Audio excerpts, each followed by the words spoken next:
Bonjour les amis, aujourd'hui je veux parler d'un sujet très important, à savoir les amendes des infractions routières au Maroc. En fait, j'ai jamais eu d'amende en Europe, mais à chaque fois j'entre au Maroc, je reçois des amendes pour les infractions routières et du coup je me suis dit ce serait intéressant d'avoir une idée et plus d'informations sur les tarifs et les amendes pour les infractions routières les plus courantes. Je ne suis pas un fan de vitesse, et même dans les autoroutes à 130 km par heure, je roule à 110 et pas plus. Et je fais beaucoup attention à respecter le code de la route. Mais au Maroc, c'est différent. Et j'étais en train de réfléchir pourquoi je reçois des amendes alors je suis quelqu'un qui est connu par son respect du code routier. En fin de compte, j'ai trouvé qu'il y a deux raisons. Parce que généralement, les amendes que j'ai reçues, il y a une amende par exemple pour excès de vitesse et une autre pour non-respect du feu rouge. On va parler du feu rouge. En fin de compte, ce qui se passe, c'est que lorsqu'on fait un long voyage à travers l'Europe, généralement, lorsqu'on arrive au Maroc, on est fatigué et du coup, on a une perte de concentration. Et du coup, en fin de compte, ça arrive de ne pas voir un feu rouge ou un stop.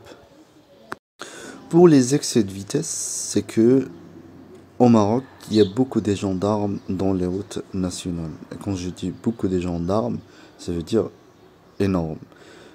Déjà, dans toutes les entrées des villes, et après, sur les routes nationales, dans des endroits qui sont pas connus, même les applications comme Waze, il n'arrive pas à suivre les différentes positions des gendarmes. Et du coup, finalement, ça arrive d'accélérer à cause d'une perte de concentration instantanée ou d'accélérer par malcompréhension parce que au Maroc, généralement, les routes nationales ils sont limitées à 60 sur la majorité du chemin. Et du coup, 60 km par heure, à un certain moment, on se dit non, peut-être on est sur 80, surtout qu'il n'y a pas beaucoup de panneaux de rappel.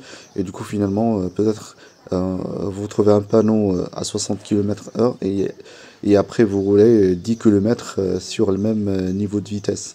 Donc, en fin de compte, parfois il y a de l'ambiguïté par rapport à ça. Et surtout si on vient d'un autre pays d'Europe où la limite de vitesse minimale sur les nationales est à 70, donc en fin de compte, par habitude, on peut aller jusqu'à 70. Mais en tout cas, l'existence de plusieurs gendarmes et polices sur l'entrée de ville, et les gendarmes bien sûr sur les routes nationales, ça donne plus de sécurité, mais il y a plus de points de contrôle qui parfois étouffant. Donc là, on va parler des amendes.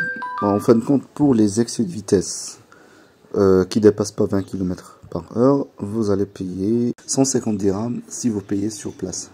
Et bien sûr, il y a un prix supplémentaire qui s'ajoute si vous payez après 15 ou 30 jours.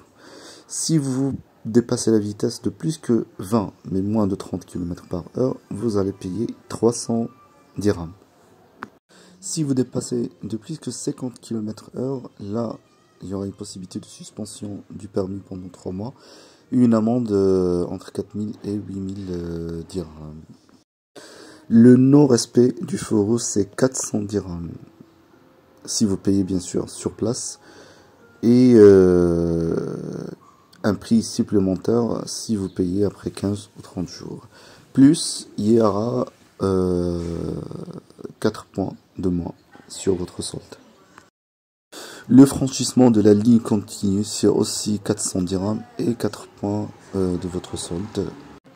Et finalement, le non-port de la ceinture, c'est une amende de 300 dirhams en cas de paiement sur place. Ok. C'est la fin de cette vidéo, j'espère que ça a été utile pour vous. N'hésitez pas à mettre en commentaire, à partager votre expérience, ça peut être utile pour autres personnes. Et à la prochaine.